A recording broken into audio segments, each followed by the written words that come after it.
자, 우리가 예레미야서에 있는 말씀을 계속 묵상하고 있는데요. 여러분 잘 아시는 것처럼 예레미야의 이번 8번째 설교를 통해서 하나님이 어떤 분이신지에 대한 이야기를 예레미야가 선포하고 있습니다.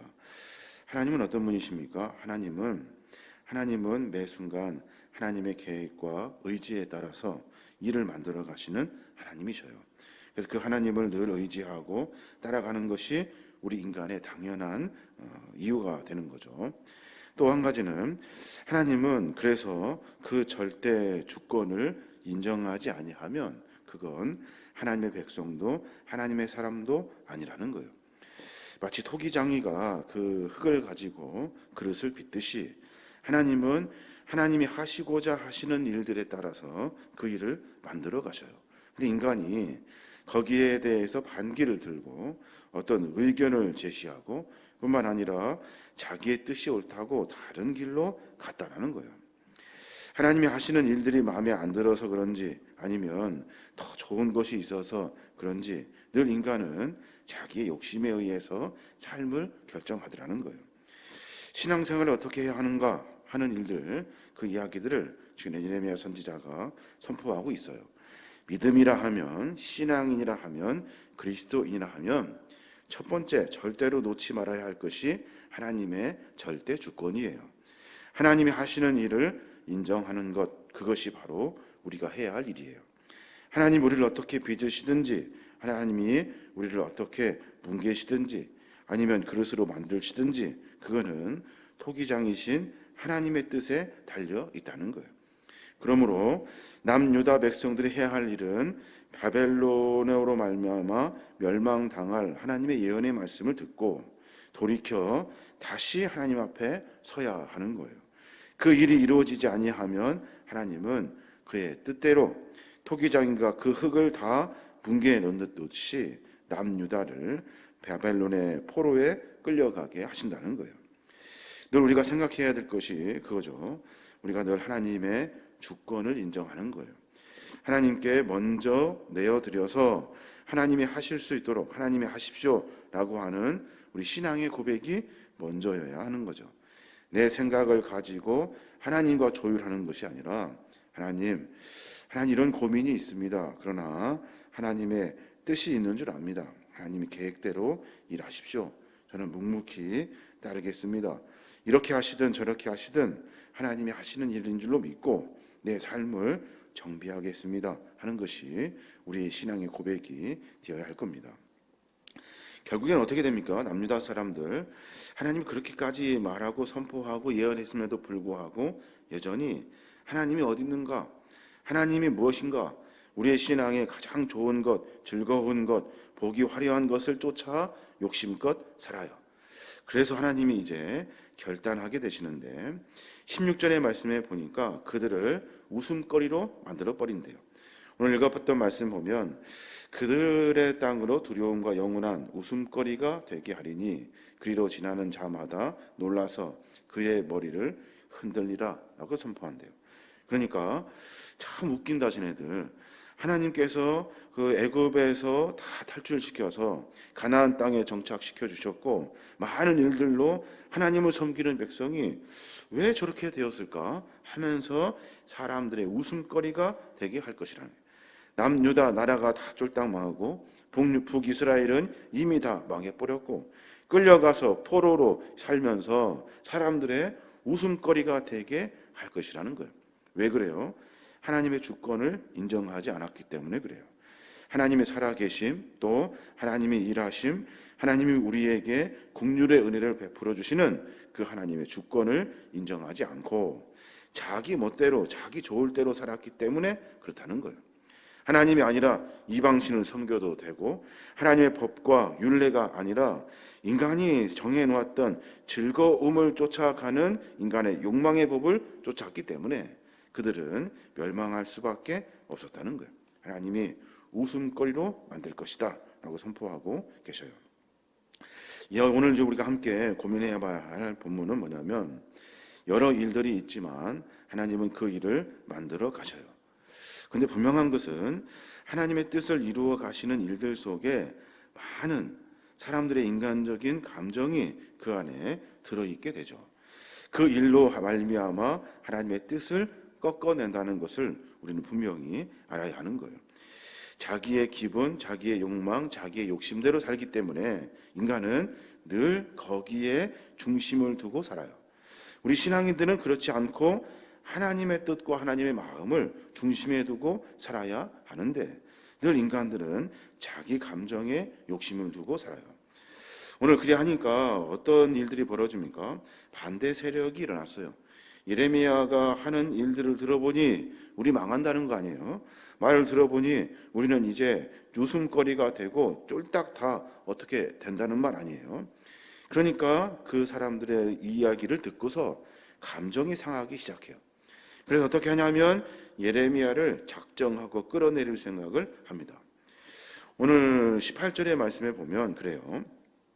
그들이 말하기를 오라 우리가 꾀를 내어 예레미야를 치자.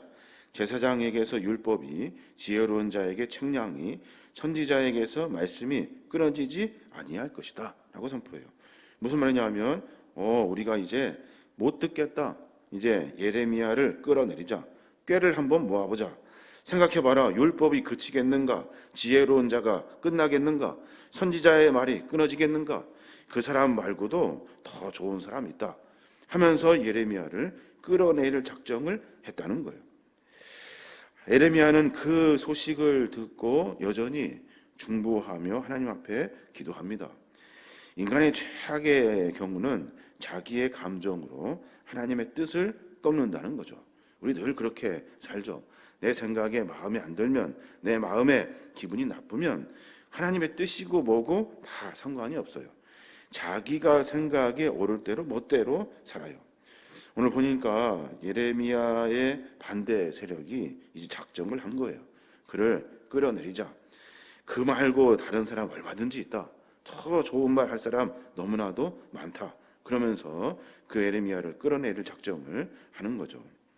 오늘 20절의 말씀에 보니까 예레미야가 그 이야기를 듣고 하나님 앞에 중보하며 기도해요. 어떻게 보면은 그들을 그 원수 같은 그 이스라엘 백성들의 어떤 진노와 같은 이야기 같은데 사실은 오늘 이 본문의 말씀은 하나님의 뜻이 이미 정해져 있기에 하나님 뜻대로 하십시오 라고 하는 예레미야의 고백이에요. 그들이 아무리 별 일을 다 해도 나는 이 일 끝까지 감당하겠습니다. 그러니 하나님의 뜻대로 하십시오 하는 말이에요. 오늘 20절에 보니까 어찌 악으로 선을 갚으리까마는 그들이 나의 생망을 해하려고 구덩이를 팠나이다. 내가 주의 분노를 그들에게서 돌이키게 하고 주의 앞에 서서 그들을 위하여 유익한 말을 한 것을 기억하옵소서라고 선포해요. 하나님 생각해 보십시오. 그들이 나를 그렇게 하나님의 뜻을 전하여 살게 하려고 수없이 말했는데 그들이 나의 생명을 해하려고 이제 구덩이를 팝니다. 주 앞에서 내가 잘못한 일이 무엇입니까? 하나님의 뜻대로 하십시오 라고 하면서 예레미야는 하나님께 모든 것을 다 맡겨드려요. 여러 일들이 있겠죠. 우리가 인간적인 감정으로 말미암아 우리가 하나님의 뜻을 꺾어내는 부분들이 참 많아요. 우리가 생각할 때 늘 하나님의 뜻을 먼저 고민하지 아니하면 사람인지라 늘 자신의 감정을 앞세우게 되고 그 일로 하여금 더 어려운 일들을 만나게 되는 거예요. 특별히 예레미야는 그럼에도 불구하고 하나님 내가 주 앞에 잘못인 것이 무엇입니까? 주 앞에 잘못된 것이 무엇입니까? 하며 자기 자신을 다시 되돌아봐요. 그리고 나서 하나님이 하실 일들을 하나씩 다시 선포하게 됩니다.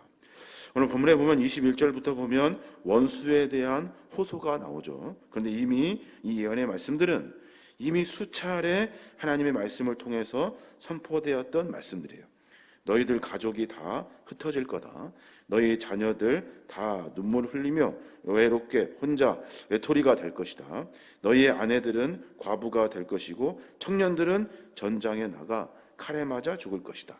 군대들이 쳐들어와서 너희의 그 집을 다 불살라 버릴 것이고 너희들은 이제 완전히 하나님에게서 떠나서 그 땅을 버려지게 될 것이다 라고 하시는 것이 하나님의 선포의 말씀이죠. 23절에 보니까 여호와여 그들이 나를 죽이려고 하는 계략을 주께서 다 아시오니 그 악을 사하지 마옵시며 그들의 죄를 주의 목전에서 지우지 마시고 그들을 주 앞에서 넘어지게 하시되 주께서 노하시는 때에 이같이 그들에게 행하옵소서라고 선포해요. 하나님께서 노하시는 그때 그 일에 그 일들을 이루어 가십시오라고 하며 하나님께 맡겨드리고 있는 겁니다. 믿음 생활한다는 것, 신앙으로 살아간다는 것, 늘 자기 자신을 되돌아보는 일이에요. 중요하게 생각해야 될 결단이 두 가지가 있는데 하나는 내 마음과 뜻이 아니라 하나님의 뜻과 마음을 고민할 수 있는 신앙의 몸부림이 우리 안에 있어야 하는 겁니다.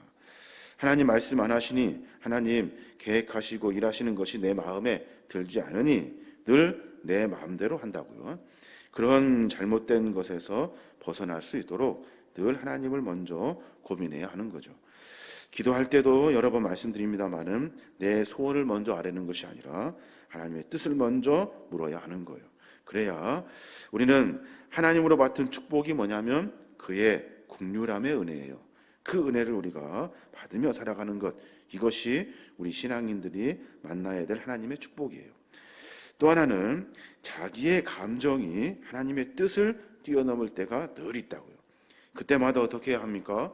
내 마음, 내 뜻대로 하는 것이 아니라 다시 하나님이 무엇을 원하시는지를 고민하며 살아야 하는 거예요. 자기의 감정대로 하면 더 빠르게 하나님의 죄악에 빠져가게 되는 거예요. 그 일들로 하여금 더 빨리 멸망의 길에 가게 되는 거죠. 우리가 에레미야서의 말씀을 통해서 신앙인들은 늘 자기 마음, 자기 감정이 아니라 하나님의 뜻을 쫓아간다는 사실을 분명히 깨달아야 하는 겁니다. 오늘 하루 가운데 그런 고백이 있었으면 좋겠어요. 늘 새벽마다 기도하며 신앙과 믿음 안에 살고 있는데 이 일이 나를 위한 일인지 하나님을 위한 일인지 한번 생각해 볼 필요가 있습니다. 나를 위한 일이라면 잘못된 신앙의 길을 가고 있는 거예요. 이러면 예레미야서에 선포된 남유다와 같이 똑같이 살아가고 있는 거예요. 내가 신앙생활하면서 내 마음과 감정에 충실하다면 그러면 하나님의 뜻과는 멀어져 가고 있어요. 하나님의 뜻과는 멀어져 가기 때문에 내 삶이 하나님의 안에 긍휼의 은혜를 만날 수 없게 되는 거예요. 그러니 늘 고민할 때마다 하나님의 뜻이 무엇인지, 하나님의 마음이 어디에 있는지 늘 먼저 생각하는 것이 우리의 신앙의 모습이 되어야 하는 겁니다. 오늘 우리가 하나님의 마음에 맞는 신실한 일꾼으로 살아가고 있는지 다시 한번 점검하고 내 뜻이 아니라 하나님의 뜻이 명확히 내 삶 속에 드러날 수 있도록 하나님 나를 사용해 주십시오 라고 하는 기도가 우리의 기도가 되어야 될 줄로 믿습니다. 오늘 하루 가운데 그런 은혜가 함께 하시길 주님의 이름으로 축원합니다.